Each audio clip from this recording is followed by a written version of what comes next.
Alô? Boa tarde, pessoal. Tudo bem? Satisfação estar com vocês.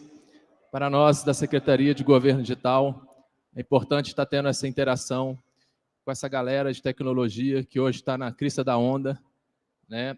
Importante para a gente estar falando um pouquinho do como está o Brasil nessa agenda, o que vem por aí, até para que vocês possam poder estar antenados. Cada vez mais o governo digital ele procura se aproximar do setor privado, né, para que os serviços públicos possam ser cada vez mais fluidos para o cidadão nessa interação público-privada. Então, é importante para a gente que vocês progridam, que vocês possam inspirar outras pessoas.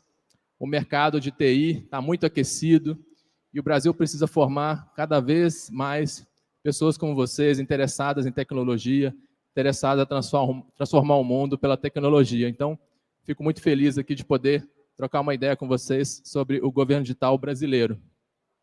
O governo digital brasileiro ele está focado nessa galera conectada. O Brasil hoje é a quarta nação mais conectada do mundo. São 152 milhões de pessoas conectadas no Brasil.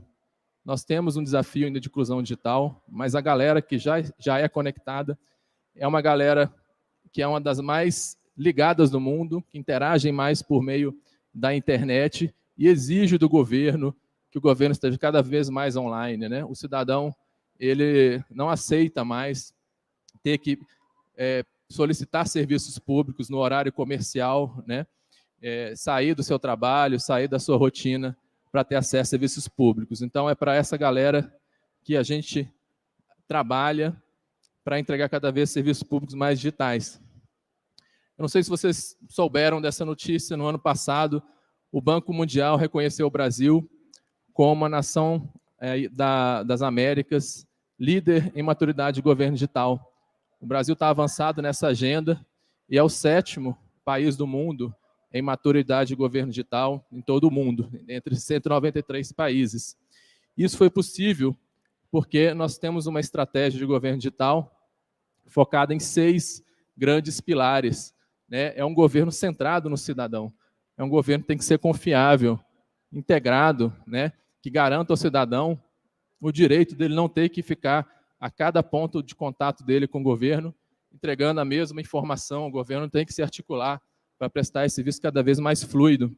Ele tem que ser transparente e aberto, e nesse aberto inclui-se, ele tem que interagir mais com o setor privado, permitir que startups, GovTechs, possam ajudar o governo a colaborar com o governo, cooperar no sentido de prestar serviços públicos cada vez melhores, né? A gente entende que não são os servidores públicos que vão ter a plenitude do entendimento de quais são as soluções, a totalidade das soluções necessárias para o governo. É importante que o setor privado interaja nessa oferta de soluções. Ele tem que ser inteligente, ele tem que ser baseado em dados, as decisões têm que ser tomadas baseadas em dados, baseadas na necessidade do cidadão, coletadas com dados, ou seja, com aspectos palpáveis. O avanço ele tem que ser palpável e mensurável. E ele tem que ser eficiente, né? A gente não pode mais ficar torrando dinheiro em tecnologia se elas não forem dedicadas exclusivamente para atendimento das necessidades do cidadão. E para materializar essa estratégia, o governo lançou a plataforma GovBR. A plataforma GovBR não é só aquele site que você digita GovBR e vê, ele não é só aquilo. É uma plataforma de relacionamento do Estado com o cidadão. É uma plataforma que pretende ter essa conversa personalizada com o cidadão. Permita a gente conhecer a necessidade do cidadão e passar a ofertar serviços públicos de acordo com a necessidade específica daquele cidadão. Nós já ofertamos nessa plataforma quase 5.000 serviços, né? Estão lá disponíveis num grande catálogo de serviços que está acessível 24 horas por dia, 7 dias por semana. 74% deles já são digitais, 100% digitais, com todas as etapas digitais, né? Evitando, como eu falei, que você, eu, todos os cidadãos precisem se deslocar em horário de trabalho para bater num balcão e fazer uma solicitação de um serviço público. A página web dessa plataforma já recebe quase 500 milhão de acessos por mês, né? E a identidade Gov.br já alcançou 127 milhões de brasileiros. Provavelmente todos vocês aqui devem ter. Tem alguém que não tem o Gov.br ainda? Todo mundo tem. Então, hoje em dia, cada vez mais essencial o Gov.br e essa plataforma de identidade que já reúne esse número que se você for pensar, não tem nenhum banco hoje público que tenha uma carteira desse tamanho, que tenha uma operação desse tamanho. Então, é uma operação grandiosa, uma das maiores do mundo em termos de identidade digital de governo. São 1,6 bilhões de autenticação nos últimos 12 meses e crescendo. Em fevereiro, nós batemos o recorde de autenticações com sucesso em função de políticas públicas que estão cada vez mais se viabilizando pelo digital. Então, nós tivemos em fevereiro, por exemplo, o resultado do Enem, que passou, né, super tranquilo, né, já foi problema em anos passados. A abertura do SISU transcorreu também de forma tranquila. Nós temos tido aí, desde janeiro, pela primeira vez, a consulta online de quem tem direito ao abono salarial. Só essa consulta tem levado dezenas de trabalhadores a baixar a carteira de trabalho digital e consultar lá se ele tem direito ou não. Não sei se vocês sabiam disso, mas muita gente não sabia que tinha direito ao abono e esquecia esse dinheiro lá. Então, é possível, a pessoa só sabia das regras, não tinha um lugar para consultar, e agora essa consulta está disponível online, e o brasileiro, então, tem condição de saber online se ele tem direito àquela política, àquele benefício. Então, esse conjunto de políticas, associadas aí mais recentemente também aos valores a receber do Banco Central, né, que ficou muito em voga, levou a um recorde de acessos à plataforma Gov.br de 245 milhões de acessos com sucesso, ou seja, pessoas que precisaram de se autenticar por meio do Gov.br para ter acesso a seus direitos, à sua cidadania. Essa é a curva de adoção da identidade Gov.br, uma curva em ascensão que cada vez mais mostra que o cidadão brasileiro é digital e quer exercer sua cidadania de forma digital. Eu comentei que um dos pilares do governo digital é que ele é centrado no cidadão. Isso não é só uma frase colocada no PowerPoint, no PDF. A gente trabalha com foco em experiência do usuário, em todas as nossas soluções, de forma que elas possam atender, né, no centro. Acho que aqui não está muito fraquinho ali, mas as nossas soluções digitais elas precisam atender a uma dor, a uma necessidade concreta do cidadão, e para isso nós temos especialistas em experiência do usuário, nas equipes dos projetos prioritários. Nós já rodamos quase 100 pesquisas que já ouviram 1.000 usuários de uma forma mais tete-a-tete, com testes de usabilidade, grupos focais, e cerca de 20.000 usuários em pesquisas quantitativas. Tudo para que a gente possa direcionar as nossas soluções, de fato, para resolver um problema de todos nós aqui que somos cidadãos. Nós temos um projeto chamado Gov.br 360, que visa que a gente consiga cada vez mais ter um relacionamento personalizado com o cidadão. Então, entender o seu momento de vida e ofertar para ele serviços que são adequados ao seu momento de vida. Então, o cidadão que completa hoje 18 anos tem uma série de políticas que muitas vezes ele não sabe, ele tem que correr atrás, ele tem que pesquisar. E a nossa intenção é que a gente possa lembrá-lo que ele tem acesso a esses direitos, de forma que ele possa usufruir 100% da cidadania e as políticas públicas possam ser efetivas, ou seja, que a gente possa, então, ajudar o cidadão a ter acesso aos seus direitos, à sua cidadania. Então, nós trabalhamos com essa questão do conhecimento cidadão, com a possibilidade de avaliação de serviços. Nós temos uma meta de, até o final aí de agosto, a gente começar a publicar um ranking de serviços com a visão da avaliação do cidadão. Então, nós temos um programa para integrar todos os serviços públicos a uma plataforma de avaliação, e ao final do processo de prestação de serviço, o cidadão vai poder fazer como ele faz com o Uber, dar 5 estrelinhas, ou 4, ou 3, para cada serviço que ele tem aí, pelo qual ele passa e tem acesso a um resultado final. Então, a qualidade de serviços é uma frente que está muito em voga nesse momento, Nós estamos em todo um processo intenso de integrar os nossos serviços essa plataforma de avaliação para gerar esse ranking de avaliação do cidadão com relação aos serviços públicos. E aí, toda essa conversa muito transversal de plataformas, ela não teria sentido se as políticas públicas não estivessem chegando na ponta pelo digital.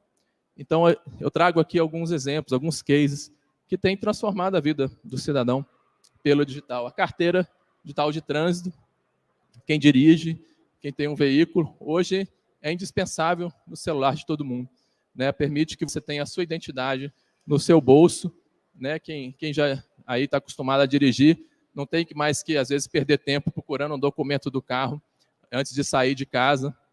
Então, uma facilidade que, além de digitalizar os documentos, trouxe serviços agregados, a possibilidade de notificação de multas, de pagar com desconto, de ter aviso de recall. Se o seu veículo está passando por um recall, você tinha antes só uma cartinha, né, que chegava em casa, muitas vezes passava despercebido. Se você for comprar um carro que tem um recall pendente, você vai ser notificado de que existe aquela pendência. Então, são esse tipo de serviços que transformam a vida do cidadão pelo digital. Ontem, nós lançamos uma entrega transformadora dentro da carteira digital de trânsito, que é a possibilidade de você poder vender, fazer a comunicação de venda do seu veículo, que antes só era possível de ser feita mediante a autenticação, né, num cartório. Agora é possível fazer ela de forma 100% digital, por meio da CDT, por meio da assinatura eletrônica do governo federal. Então, isso transforma, né? Isso evita o desperdício de tempo do cidadão com fila, de ter que sair no horário comercial. Então, é desse tipo de transformação que nós estamos falando, que está levando a esse reconhecimento internacional. A carteira de trabalho digital, que sozinha já gerou uma economia de 690 milhões de reais, em termos da necessidade de emitir aquele documento que você perdia na hora que você mais precisava, você não tinha acesso a ele, tinha que pedir uma segunda via. Esse documento ele demorava 30 dias para ser emitido em média, e hoje ele é emitido de forma quase instantânea. Então, é o tipo de solução que transforma a vida do brasileiro. O Pix entrou na nossa vida, né? Ele está substituindo aos poucos aí o papel moeda, e cada vez mais simples, né? Já são cerca de 1 bilhão de transações por mês no Pix, né? Já superou mais de 100 milhões de usuários. Então, é uma transformação digital que tem acontecido na nossa vida, simplificando aí a nossa jornada. Não sei se vocês já ouviram falar do embarque mais seguro. É a possibilidade de você fazer o seu embarque na aeronave só com seu rosto. Basicamente, consiste em você associar o seu cartão de embarque por meio de uma validação biométrica naquela base de 127 milhões que eu comentei, e você, a partir dali, a sua face é o seu cartão de embarque, e você vai poder fazer sem precisar trocar documentos com nenhum ente dos aeroportos, o seu embarque, só com a sua face. Esse projeto ele já passou por um piloto com mais de 2.500 pessoas em 8 aeroportos, e agora entra em implantação definitiva na ponte aérea Rio-São Paulo. Até meados desse ano, nós já vamos ter todas as áreas de embarque de Santos Dumont e Congonhas com essa possibilidade, né? As operadoras já estão preparadas, a Infraero está instalando os equipamentos, então, muito em breve, quem for aí para a ponte aérea Rio-São Paulo, ou sair de Santos Dumont ou Congonhas para outros lugares, vão ter aí o privilégio de ter essa experiência de embarcar apenas com o seu rosto. Outro serviço fantástico, que agora, nesse momento, está ativo, é a declaração do imposto de renda pré-preenchida. Então, quem já preencheu uma declaração de imposto de renda, sabe o trabalho que dá reunir todos aqueles documentos, ficar conferindo, você reviu 1, 2, 3 vezes, com o objetivo de não cair na malha fina da Receita Federal. O que é a malha fina? É a checagem do que você mandou, com toda a base de dados que ela tem, e essa incompatibilidade é que dava a maior parte dos problemas de malha fina. Então, o que a Receita fez? Eu faço o carregamento do que eu tenho previamente para você. E você só confere se você não tem que complementar alguma coisa. Fantástico, né?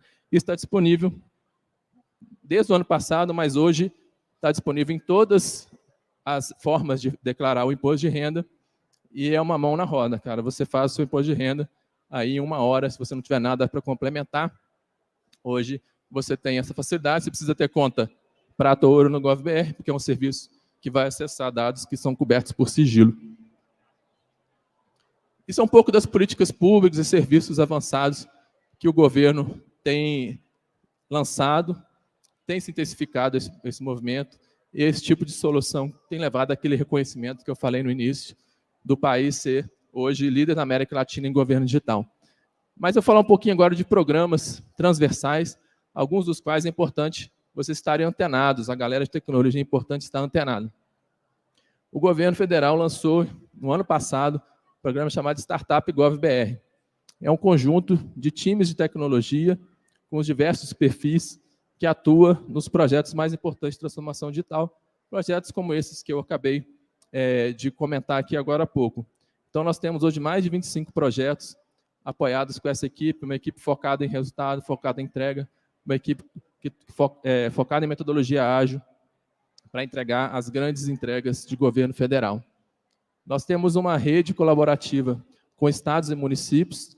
Essa transformação ela não pode ficar restrita ao governo federal. Os estados e municípios têm se movimentado e a nossa intenção, nosso foco é integrar esses movimentos, não reusar soluções, ter cada vez mais para o cidadão a prestação de serviço, independentemente do ente federativo, integrada e fluida.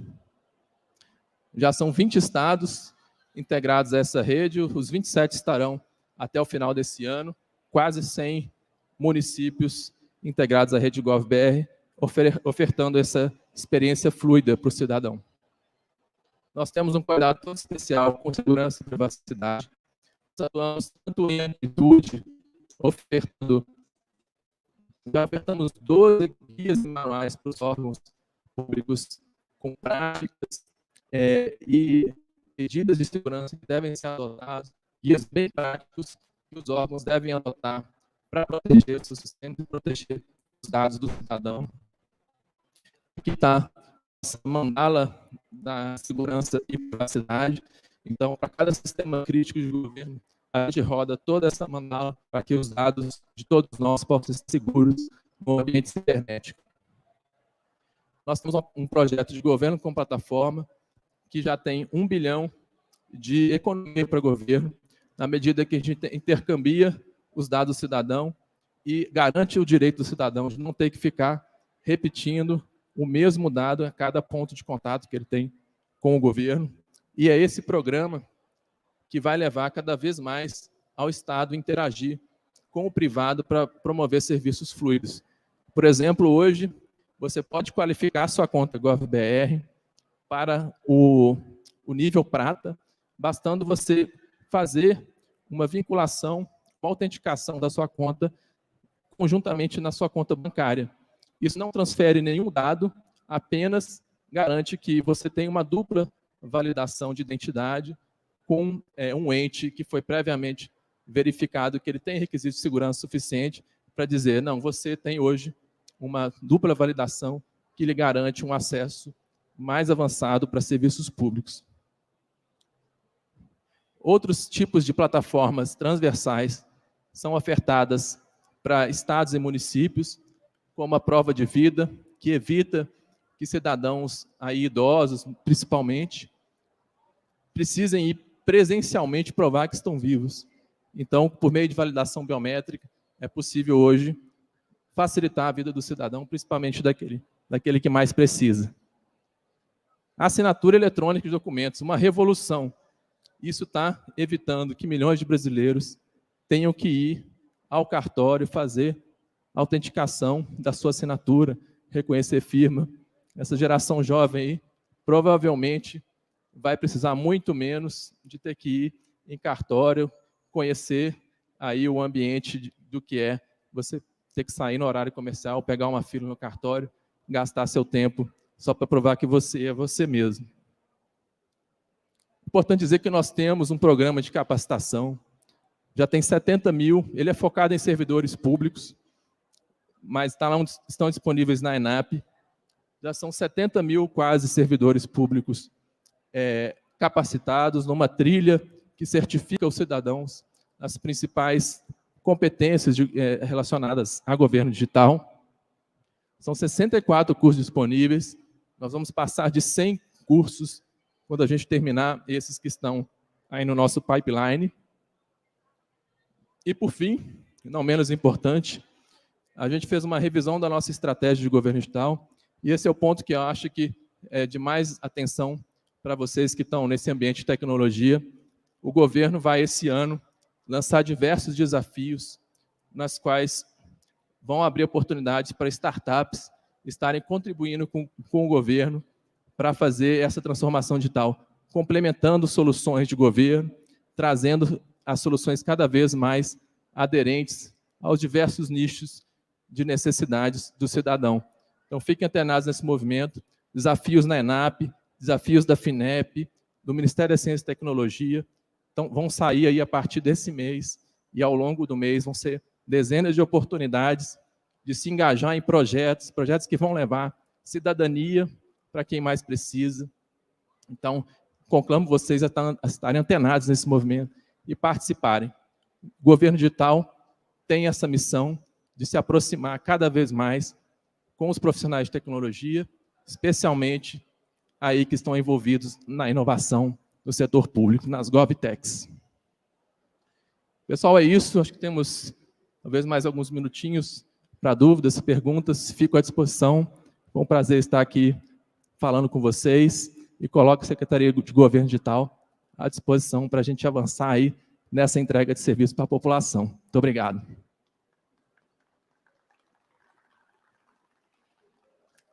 Perguntas?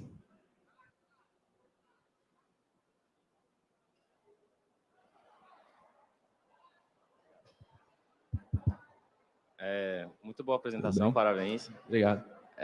Uma dúvida que eu tenho é em relação a um sistema interno do governo, que falou do GovBR, né, em relação com foco no cidadão, né, de estar facilitando a vida do cidadão e tá fazendo essa comunicação transparente de ponta a ponta, né? Perfeito. Existe algum projeto ou algum sistema já vigente para facilitar essa transparência, essa comunicação ponta a ponta dentro do governo? Por exemplo, entre os poderes ou entre as secretarias, as administrações? Perfeito, excelente pergunta. Tem algumas plataformas, sim, com esse foco. Quando a gente fala de processo administrativo, ou seja, como as decisões, as avaliações técnicas, a edição de atos normativos, como ela ocorre, a gente tem hoje o Sistema Eletrônico de Informação, chamado SEI, que é uma plataforma padrão para o governo, que já está disponível hoje em praticamente todos os órgãos. Então, não existe mais nos órgãos aquela tramitação de papel. Esse processo começou em 2014, então, praticamente hoje, você não tem mais tramitação de processo em papel, tudo ocorre no meio eletrônico. Fora isso, para a gestão de pessoas, por exemplo, esse mês a gente comemorou 1 milhão de servidores que acessam hoje um aplicativo chamado SouGov.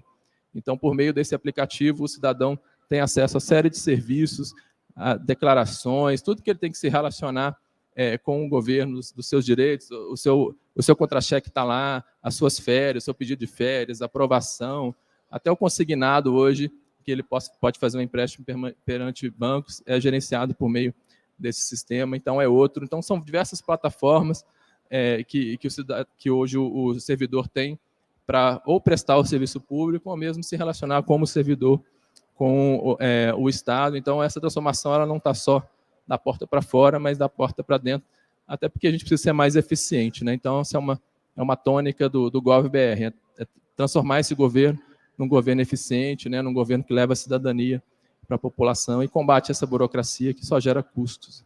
Mas obrigado pela sua pergunta. Então, pessoal, muito obrigado, prazer estar com vocês, uma boa tarde, aproveitem